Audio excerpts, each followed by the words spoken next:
Assalamualaikum warahmatullahi wabarakatuh. Baiklah, bertemu saya lagi di mata kuliah metodologi penelitian. Mata kuliah yang cukup menyenangkan. Setiap mahasiswa harus menempuh mata kuliah ini. Dan hari ini kita akan membahas tentang proses penelitian.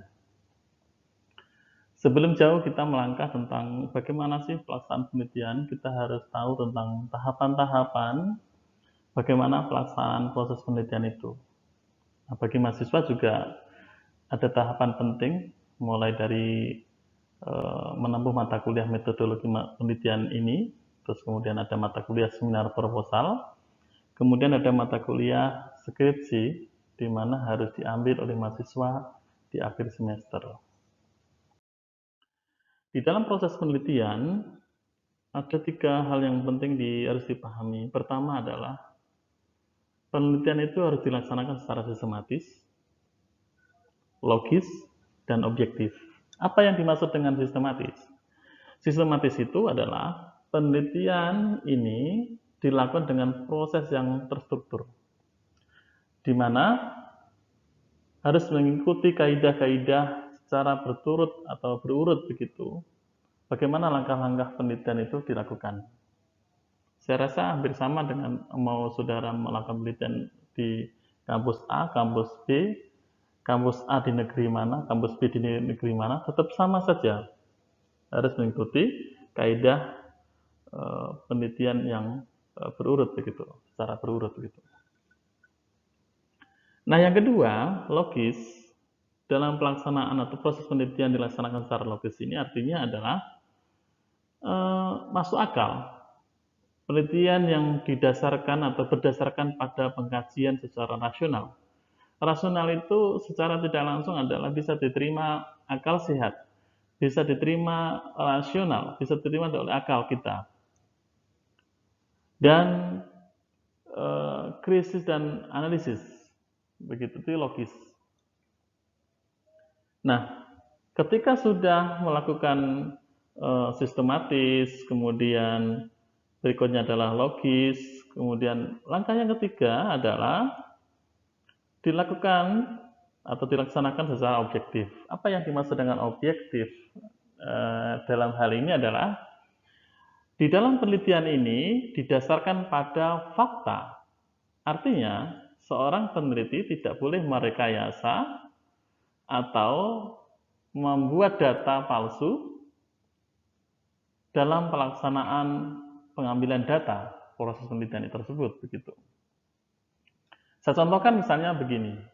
Ada mahasiswa membuat skripsi, dia membuat judul tertentu, kemudian dia tidak pernah terjun ke lapangan, dia menganggap data itu dikarang sesuai dengan apa yang dia suka, maka ini tidak boleh dan itu tidak bisa disebut dengan hasil penelitian karena data-data yang dia dapatkan tidak sesuai dengan realita atau fakta yang ada begitu. Artinya, proses penelitian adalah rangkaian tindakan apa saja yang dilakukan dalam melaksanakan penelitian. Oleh karena itu, 3 hal penting ini harus dipahami oleh setiap peneliti. Kemudian berikutnya adalah penelitian dilakukan secara sistematis. Sebenarnya adalah untuk supaya tahapan-tahapan itu bisa urut begitu ya, berurut atau sesuai dengan urutannya begitu. Nah, lalu pertanyaannya, bisa enggak kita kira-kira kita meneliti ini tidak urut begitu? Ya enggak bisa. Ibarat perjalanan itu kita dari langkah pertama, langkah kedua, langkah ketiga, langkah keempat dan seterusnya. Jika kita mulai dari langkah paling banyak kemudian langkah pertama enggak bisa. Karena ini harus sesuai dengan kaidah yang ada di sana. Nah, berikutnya adalah proses penelitian. Menurut Michelson ini dalam yang dikutip Suarjana tahun 2012, ada 5. Sebelum sampai membuat laporan penelitian, ada 4 langkah dulu yang harus ditentukan. Langkah pertama adalah mampu mengidentifikasi pertanyaan penelitian. Ini tentu berkaitan dengan masalah-masalah yang kita temukan di lapangan tersebut. Sehingga ketika sudah mendapatkan ini, mampu mengidentifikasi pertanyaan penelitian ini, langkah berikutnya adalah kita akan memilih metode atau memilih pendekatan apa yang dipakai dalam penelitian tersebut. Pendekatan ini tentu kaitannya dengan kesesuaian, begitu ya. Sedangkan langkah yang ketiga yaitu memilih desain penelitian dan metode pengumpulan data yang sesuai. Seperti apa? Nah, ini seperti yang kita singgung di pertemuan sebelumnya, di jenis-jenis penelitian kemarin, bahwa terkait dengan pengumpulan data yang cocok ini harus sesuai. Misalnya kalau penelitian kualitatif seperti apa, penelitian kuantitatif seperti apa. Karena ini akan berkaitan dengan analisis data. Analisis data yang dilakukan oleh peneliti. Baik itu menggunakan deskriptif atau inferensial statistik. Kalau yang deskriptif biasanya kualitatif, yang inferensial statistik pendekatan kuantitatif. Di sana masing-masing berbeda. Kalau yang inferensial statistik identik dengan data angka yang kita dapatkan di situ. Nah, ketika keempat ini sudah dilakukan, maka langkah terakhir adalah bagaimana kita membuat laporan penelitian.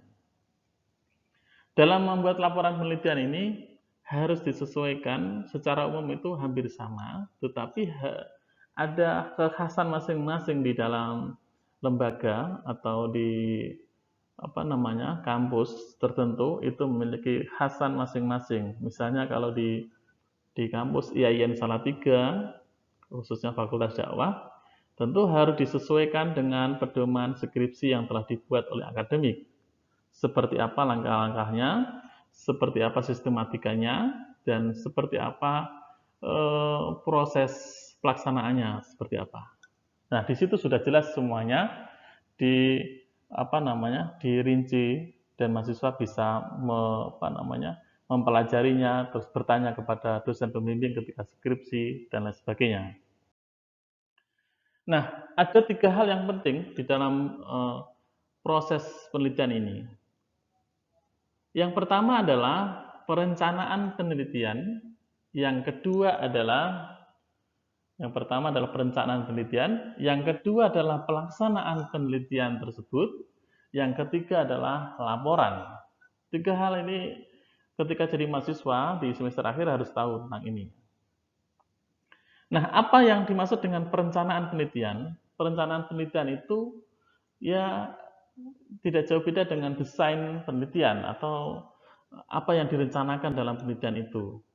Nah, ini dalam perencanaan penelitian ini secara tidak langsung sudah tergambarkan dengan berbentuk proposal penelitian atau proposal skripsi.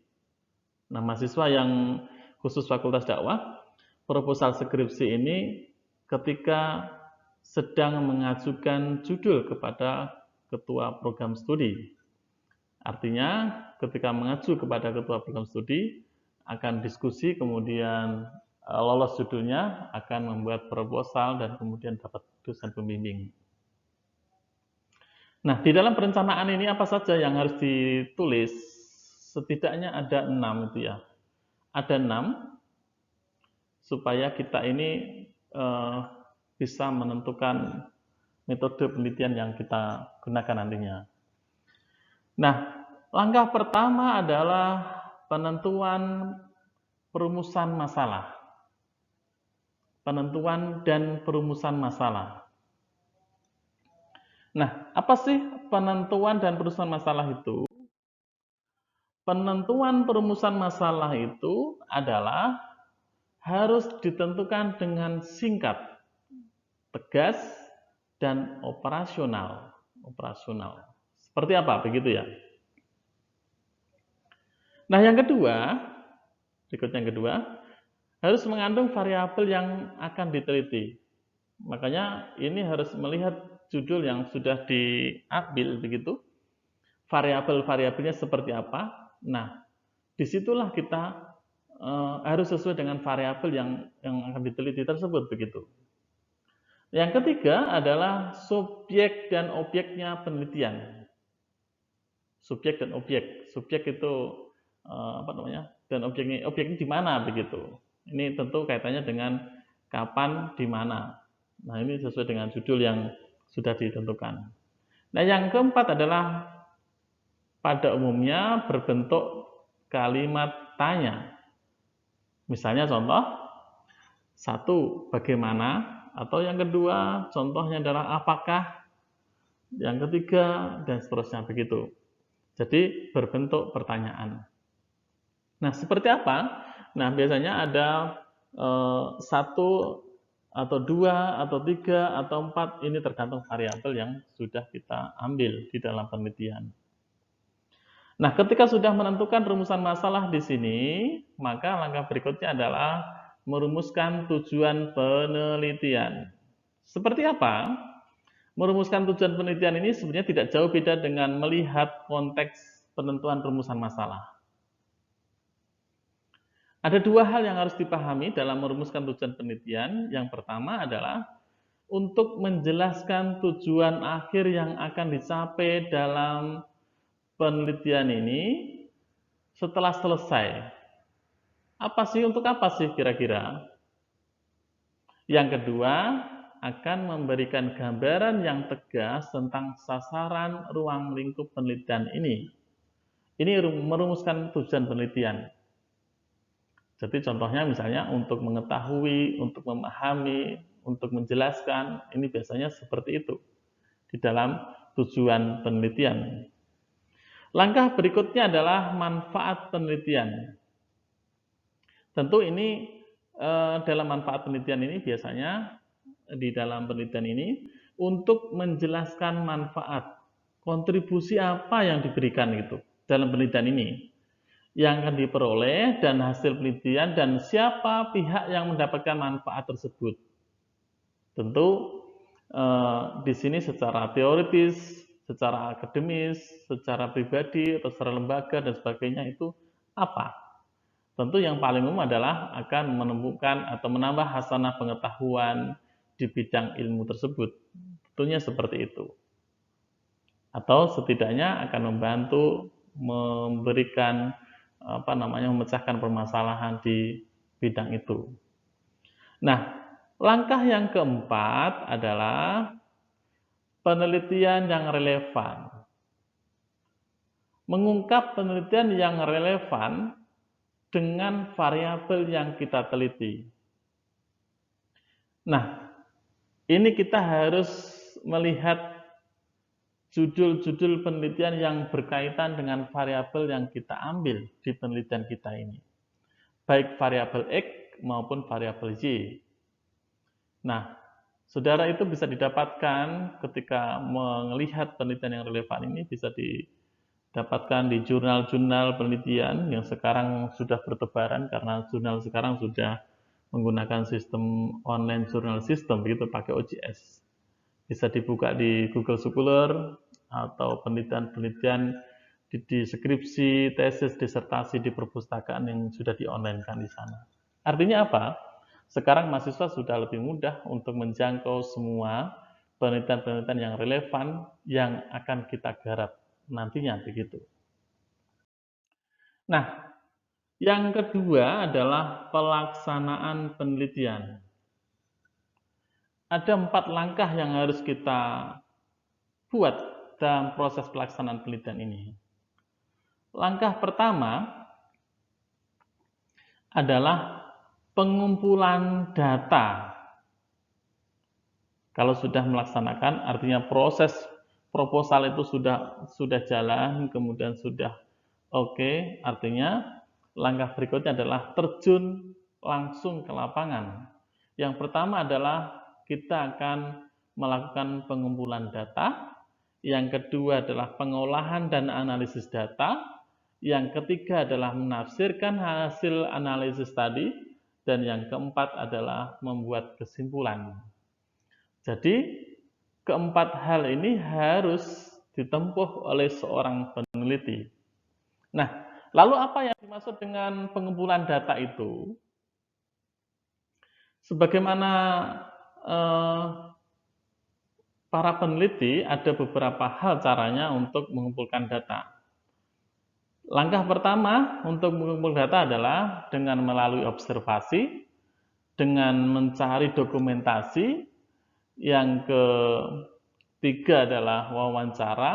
Yang keempat adalah berbentuk kuesioner yang diberikan kepada responden. Nah, pengumpulan data adalah aktivitas mencari data yang dibutuhkan dalam rangka mencapai tujuan penelitian. Bidang sosial boleh, bidang agama boleh, bidang komunikasi boleh, bidang dakwah boleh. Nah, karena data adalah suatu hal yang penting. Data adalah bahan keterangan yang berupa himpunan fakta. Bisa berbentuk angka, huruf, grafik, tabel, lambang, objek, kondisi, situasi, dan sebagainya. Ini data. Oleh karena data ini banyak sekali, kalau kita harus mendapatkannya, kita harus butuh kehati-hatian. Data salah, kemudian kalau kita melangkahkan berikutnya analisis, ketika data salah, analisis juga akan jadi salah, kemudian kesimpulannya juga akan jadi salah, dan penelitian itu juga akan jadi salah, begitu. Makanya data ini jadi sangat luar biasa pentingnya. Nah, yang kedua adalah pengolahan dan analisis data. Apa yang dimaksud pengolahan dan analisis data adalah bagian dari rangkaian kegiatan penelitian setelah pengumpulan data. Setelah pengumpulan data, pada tahap ini data mentah, kemudian yang telah dikumpulkan, diolah dan dianalisis sehingga menjadi informasi yang digunakan untuk menjawab pertanyaan penelitian. Nah, dalam pengolahan data ini tentu ada verifikasi data tersebut. Data ini di cross check, sudah sesuai belum, sudah pas belum, artinya ada perbandingan, ada konfirmasi, dan seterusnya di sana. Langkah ketiga adalah menafsirkan hasil analisis. Ini tingkat ketajaman analisis ini ditentukan oleh seorang peneliti. Bagaimana penafsiran hasil analisis ini untuk menarik kesimpulan penelitian yang telah dilaksanakan. Oleh karena itu, penafsiran hasil analisis ini sangat luar biasa pentingnya karena interpretasi terhadap pemahaman sesuatu itu ditentukan oleh peneliti. Khususnya yang penelitian kualitatif ini sangat luar biasa. Sehingga ketika ini sudah selesai, langkah terakhir adalah bagaimana membuat kesimpulan. Tentu membuat kesimpulan ini harus sesuai dengan apa yang menjadi pertanyaan atau menjawab pertanyaan dari rumusan masalah yang kita buat waktu tahapan pertama tadi, waktu perencanaan pelaksanaan penelitian. Inilah pelaksanaan penelitian di mana yang sangat simpel seperti ini, tapi kalau kita ke lapangan sangat luar biasa untuk mendapatkannya. Nah, beberapa hal yang harus dipahami bersama adalah biasanya di dalam pedoman skripsi ada bagan alur proses penelitian. Kalau di dalam fakultas atau program studi, setiap mahasiswa sebelum jauh melangkah ketika mengambil mata kuliah skripsi harus maju dulu kepada ketua program studi untuk mendiskusikan judul mana yang paling baik. Tentu mahasiswa harus punya bekal dengan outline yang sudah disiapkan, penelitian apa yang mau digarap atau mau yang dilakukan, itu tentu harus direnungkan secara mendalam. Ini adalah skema yang harus dilakukan oleh tahapan-tahapan oleh mahasiswa ketika melakukan proses penelitian sampai hasil yang kemudian bisa dimunakosahkan atau bisa disidangkan skripsi tersebut. Maka antara perencanaan, pelaksanaan sampai kesimpulan itu harus ada kesesuaian. Sebagaimana dalam proses ini akan dimintai pertanggungjawabannya ketika waktu ujian sidang hasil skripsi atau sidang hasil penelitian. Barangkali itu yang bisa kita diskusikan di perkuliahan mata kuliah ini di dalam pembahasan tentang proses penelitian. Baiklah, terima kasih dan kita akan bertemu lagi di materi berikutnya. Mudah-mudahan bermanfaat. Demikian yang bisa kami sampaikan. Assalamualaikum warahmatullahi wabarakatuh.